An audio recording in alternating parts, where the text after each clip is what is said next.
Trend in Hollywood and white-collar America, plastic surgery. Jessica Simpson and her sister Ashley have both done it, as well as many other young Hollywood stars. But the question this morning is, why? What's the appeal? Joining us this morning is therapist Dr. Laura Berman and Dr. Greg Wiener, Resurrection Hospital, and you guys are going to help us shed some light on this issue. Absolutely.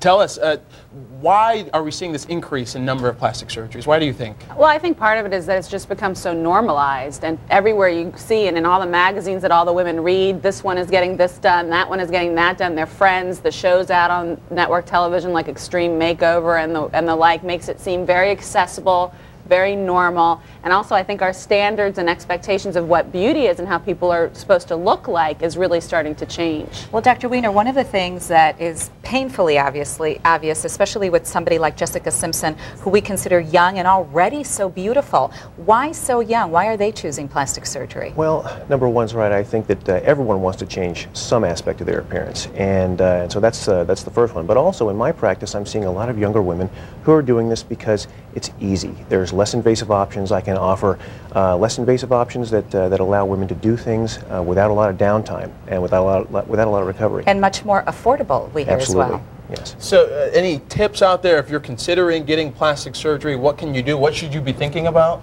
Well, number one, you have to go to a board-certified plastic surgeon that's certified by the American Board of Plastic Surgery, number one. And also that you need to go to a plastic surgeon who does the procedure a lot. And any other things that we can well, discuss expectations about? is up there, and I think that's a really important one. A very big one. In my practice, I basically open a very clear line of communication with each patient, get to establish a relationship essentially, and make sure they understand the risks and the limitations of every procedure. Are you ever afraid that someone might be expecting more than is realistically possible? Absolutely. People do it all the time, and you've got to manage those expectations and be very honest with every patient about the limitations of their surgery.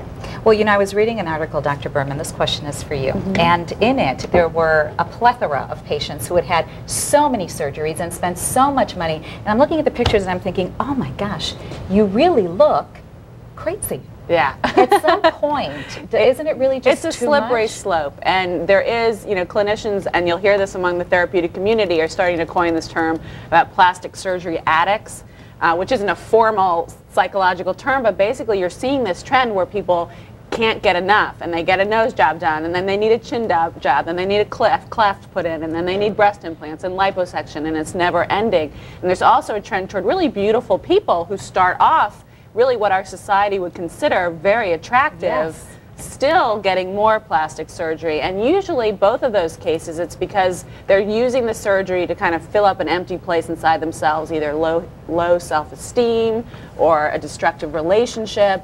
They're looking for the surgery to fix what's broken inside of them rather than enhance what's on the outside.